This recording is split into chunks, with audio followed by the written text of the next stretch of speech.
लेकिन आपको लगता नहीं क्योंकि इसी दिनों में हुआ गुलमेहर वाला भी इंसिडेंट हुआ, ऐसे में एक विचारधारा की लड़ाई है या फिर आपको लगता है कि धर्म के आधार पर बांटने का भी एक इंसिडेंट? नहीं, दोनों तरह से। और देखिए, कांग्रेस और लेफ्ट ने लगातार यही किया है, लगातार इसी की उन्होंने सियासत की है हमेशा, जिसका असर आप देख रहे हैं। अभी कहीं ना कहीं इतना ज्यादा डेस्परेशन देखने को मिल रहा है क्योंकि उनके सारे झूठ, उनकी वादा खिलाफी, उनका करप्शन देश के सामने है। कुछ अच्छी चीजें की जा रही हैं तो उनको लग रहा है कि उनकी पूरी वोट बैंक जो है खिसक रहा है, लोग उनकी असलियत जान रहे हैं, तो वो इस तरह से कैंपसेस में हर जगह इस तरह का माहौल खराब करने की कोशिश कर रहे हैं कि कैसे कोई और विचारधारा सामने आए, कैसे उनके झूठ जो है उसको उजागर करने की बात सामने आए। तो अब कोई बर्दाश्त नहीं करेगा। अगर किसी भी यूनिवर्सिटी में उमर खालिद जैसे लोग होंगे, अनिर्बान जैसे लोग होंगे जो कहेंगे अफजल हम शर्मिंदा हैं, तेरे कातिल जिंदा है, तो एक बहुत बड़ा तबका होगा जो चुपचाप नहीं बैठेगा, वो बोलेगा। और उनके बोलने से, उनके सामने आने से ये घबरा रहे हैं। अब तक इनकी गुंडागर्दी चलती थी, अब लग रहा है कि अरे ये लोग बोल रहे हैं तो उन्होंने एबीवीपी को गुंडा कहना शुरू कर दिया है। प्रमाण तक नहीं है, बार बार कहा जा रहा है कि रेप थ्रेट्स और डेथ थ्रेट्स दिए गए हैं, कहाँ है प्रमाण? एक भी एविडेंस? ऑनलाइन थ्रेट्स होंगे कहीं तो कुछ तो बताया जाए।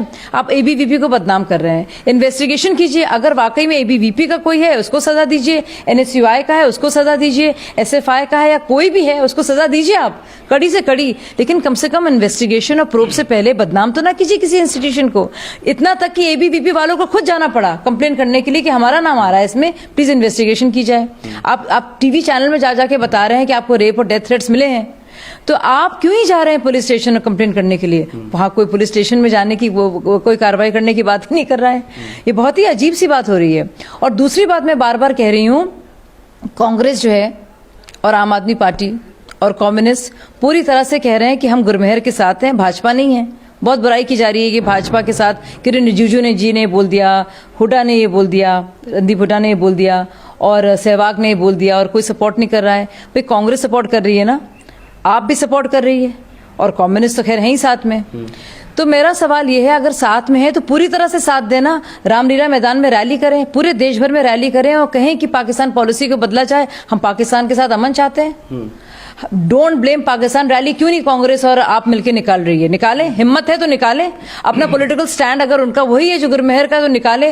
गुरमेहर तो कह रही है डोंट ब्लेम पाक, तो क्या राहुल गांधी और अरविंद केजरीवाल भी यही कह रहे हैं? हिम्मत है तो बोले सबके सामने, पार्लियामेंट से भी बोले, अपने लेजिस्लेटिव असेंबली से भी बोले, हम सुनना चाहते हैं। Well, leader of the BJP there making a very clear statement saying that the Congress and the left parties along with the Aam Aadmi Party is doing a double speak and not really coming out and speaking up for Gulmeher the way they should.